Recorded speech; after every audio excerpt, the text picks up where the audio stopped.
Robert Williams nangunguna sa pinagpipilian ng Lakers para sa gagawing trade bago ang trade deadline sa February. Pero bago yan, isang araw matapos ang masakit na pagkatalo ng Los Angeles Lakers laban sa Orlando Magic, agad nilang sinimulan ang mga kinakailangang adjustments upang mapabuti ang kanilang laro. Sa ginanap nilang practice kanina, binigyang pansin nila ang mga pagkukulang sa opensa, particular na sa pag-execute ng plays, at hindi rin nila kinalimutan ang pag-practice sa free throws mula simula hanggang pagtatapos ng practice. Ito'y bahagi ng kanilang paghahanda para sa magiging laban bukas ng umaga kontra sa Denver Nuggets. Isa sa mga highlight ng laban ay ang pagbabalik ni Nikola Jokic sa lineup ng Nuggets matapos ang kanyang pansamantalang pagkawala dahil sa personal na dahilan. Ang presensya ni Jokic ay siguradong magiging hamon para sa Lakers, ngunit ayon sa mga ulat, may sagot naman dito ang Lakers. Ang magandang balita ay wala nang nakalista sa injury report at inaasahan ang pagbabalik ni Rui Hachimura. Bagamat hindi pa tiyak kung babalik si Hachimura sa starting lineup dahil sa magandang performance ni Dalton Knecht, siguradong magkakaroon siya ng mahabang playing time. Malaki ang maiaambag niya lalo na sa opensa na kinakailangan ng Lakers para makasabay sa Nuggets. Sa darating na laban, pinapayo ng ilang eksperto na gumamit si Coach JJ Redick ng Twin Tower strategy upang pigilan ang domina ni Jokic sa ilalim. Pwedeng asahan na si Christian Coloco ang magiging pangunahing tagabantay ni Jokic na susuportahan naman ni Anthony Davis bilang backup defense. Sa ganitong paraan, maaaring mapigilan ang produksyon ni Jokic sa puntos at mas magiging balanse ang laro ng Lakers.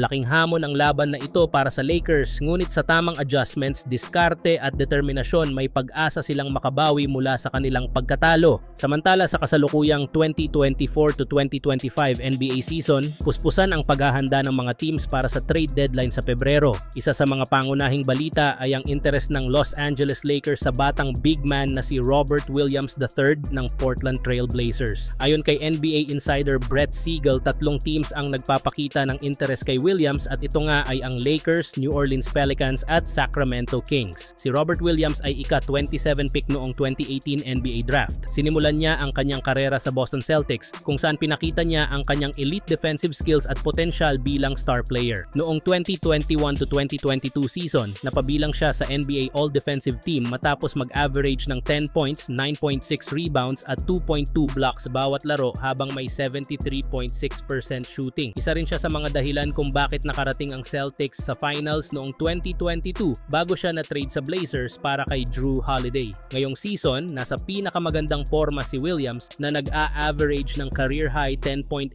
points, 6.6 rebounds at 1.8 assists bawat laro. Bagamat hindi pa available sa trade talks, maaaring pag-isipan ng Blazers na i-trade siya kung sapat ang offer sa kanila. Sa potential niya bilang big man, magbibigay siya ng depth sa Lakers frontcourt at mainam siyang karagdagan para mapagaan ang trabaho ni Anthony Davis na mas komportable sa power forward position. Isa sa mga hamon ng Lakers ay ang kanilang pagiging isa sa mga pinakamahinang rebounding teams ngayong season. Sa tulong ni Williams, maaaring masolusyonan ang kanilang issue sa rebounding at rim protection. Sa kasalukuyang record na 10 wins and 5 losses at ika-4 na pwesto sa Western Conference, nasa posisyon ng Lakers para makipagsabayan sa malalakas na team. Kung makukuha nila si Williams, magiging mas banta ang Lakers sa liga. Sa kabila ng kasalukuyang espekulasyon, nananatiling tanong kung magagawa ng Lakers ang trade na maaaring magbago sa balanse ng Western Conference. Ngunit malinaw na determinadong magdagdag ng puwersa ang Lakers upang maabot ang kanilang layunin, ang muling makuha ang kampyonato ngayong season.